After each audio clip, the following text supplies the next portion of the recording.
বিসমিল্লাহির রহমানির রহিম। আসসালামু আলাইকুম দর্শকবৃন্দ, কেমন আছেন? আশা করি ভালো আছেন। আমিও ভালো আছি। পাকোড়া বানাবো, চলে আসলাম। নতুন বেসন ভাঙিয়ে নিয়ে এসেছে, সেই জন্য আর কি ট্রাই করে দেখতেছি যে কেমন হয়। তো বেসনটা অনেক সুন্দর মিহি হয়েছে, আর আমি একটু দেখি আর আপনাদেরও দেখাই কেমন হয়। আর ইফতারি তো ভাজাপুরি চলবেই। তো অনেকেই অনেক রকম ইফতারি বানিয়ে ফ্রিজে রেখে দিচ্ছে। ফ্রোজিং ইফতারি সবাই পছন্দ করে না। যেমন আমার বাসায় ফ্রোজিং কোনো জিনিসে ওই রকমভাবে কেউ পছন্দ করে না। আমরা যখন যা খাই তখন তা বানিয়ে তখনই খাওয়া হয়, আর আমাদের ভাজাপুরি খাওয়া হয় খুবই কম। যেমন ইফতারিতে আমরা ভাত খাই, আপনারা যারা ভাত খান তারা কমেন্ট করে অবশ্যই জানাবেন আমাদের মতো কে কে ভাত খান। আর আমার ভিডিওটা এই পর্যন্ত যারা দেখতেছেন তারা অবশ্যই একটা লাইক দিয়ে নেবেন, আর কমেন্ট করে জানাবেন কেমন হয়েছে, আর পুরা ওয়াচ টাইমটা পূরণ করে দিবেন অবশ্যই।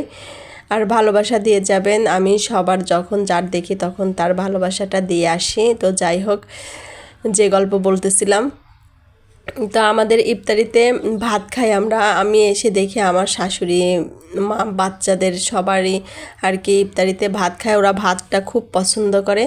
আর আমার মনে হয় সারাদিন পর স্বাস্থ্যসম্মত খাবারই হচ্ছে ভাত।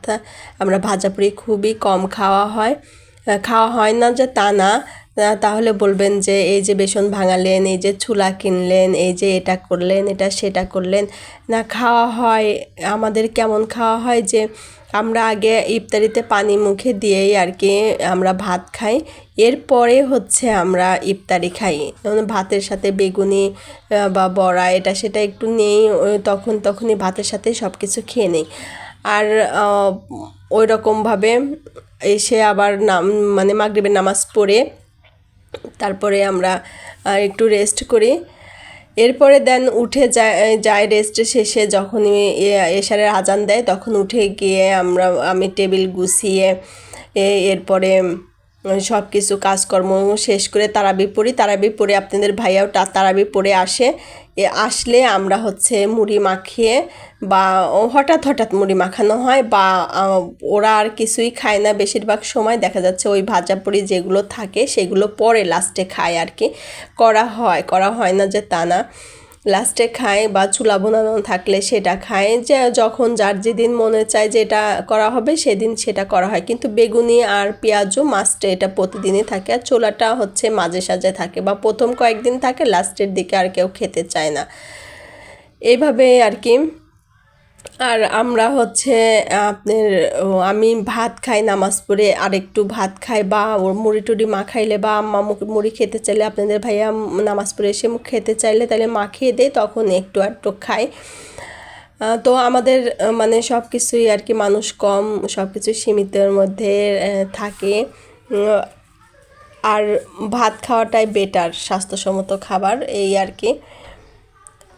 তো এক একজনের এক এক রকম অভ্যাস, অনেক কিছু খাওয়া হয় ইফতারির সময়। তো আমাদের অনেক কিছু এরকম করা হবে না যে তা না। যেদিন যা খাইতে ইচ্ছা হবে তখন সেটা সেদিনই তৈরি করে সেদিনই আমরা আর কি খাবো, এই আর কি। তো আগের থেকে কোনো প্রস্তুতি নাই ওই রকম ফ্রোজিং জিনিসের। তো এই যে আমার কথা বলতে বলতে ভাজাপুরি হয়ে গেল। আমি একটু মানে টেস্ট করে দেখতেছি, নতুন সস বানিয়েছি সেটা দিয়ে।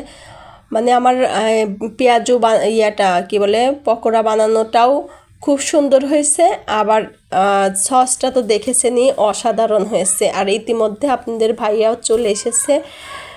তো আপনাদের ভাইয়া হচ্ছে গিয়েছিল ওই যে ঘাটে। আমার ভাসুর এসে দিয়ে গেছে, আব্বু আমাদের বাড়িতে গিয়েছিল, আমাদের ভাসুর। তো আমার ভাসুর বাড়িতে গিয়ে বস্তাটা নিয়ে এসে আমার আমার হাজব্যান্ডের কাছে, তার ভাইয়ের কাছে আর কি দিয়ে দিয়েছে, সে আবার নিয়ে আসছে। তো এর মধ্যে এই যে আছে ডাল, চাল, ডালের গুঁড়ি, গুড়, আর হচ্ছে শুটকি মাছ। এটা হচ্ছে গুড়, আর এটার মধ্যে হচ্ছে ডাউলের গুঁড়ি। ওই যে মাসকালার ডাউল আসছে, নতুন ডাউল উঠছে, এটা গুঁড়ি করে দিয়েছে 2 কেজি। এই যে এটা হচ্ছে শুটকি মাছ, টাকি মাছ, সুন্দর করে শুটকি মানে কেটে ধুয়ে শুকায়া দিয়ে দিয়েছে। আর হচ্ছে এই বস্তার মধ্যে দেখি কি আছে, এটার মধ্যে হচ্ছে ঘি, এই যে এটার মধ্যে হচ্ছে 1.5 কেজি ঘি আছে, আর এটা চাউল, আমন ধানের চাউল। খিচুড়ি টিচুড়ি খাইতে খুব ভালো লাগে, খিচুড়ি খাইতে বেশি ভালো লাগে, ভাত খাইতেও টেস্টি লাগে আর কি।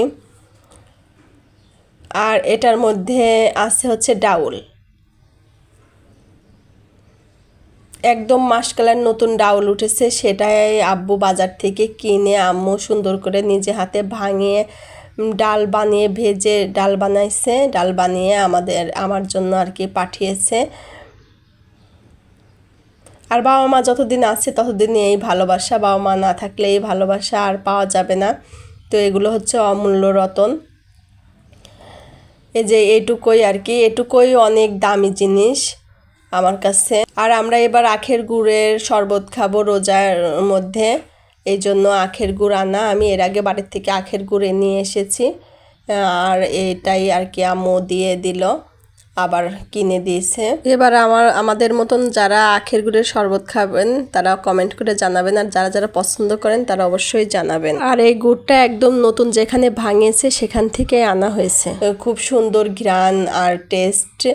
আমি নিয়ে এসেছিলাম তখন, আর এবারে যে আবারও দিয়ে দিয়েছে। আর গুড়টা খুবই টেস্ট, অনেকেই পছন্দ করে না আখের গুড়ের শরবত, তো আখের গুড়ের শরবতটা সবচেয়ে মানে টেস্টি আর শরীরের জন্য খুবই উপকারী চিনির থেকে। তো ভাবছি এবার থেকে আর কি যদি আল্লাহ সামনে বাঁচায় রাখে আর আর কি আমাদের বাড়ির কাছে যদি এই আখের গুড় ভাঙানো হয় তাহলে আনা হবে। এ পর্যায়ে ভালো থাকবেন, সুস্থ থাকবেন, আল্লাহ হাফেজ।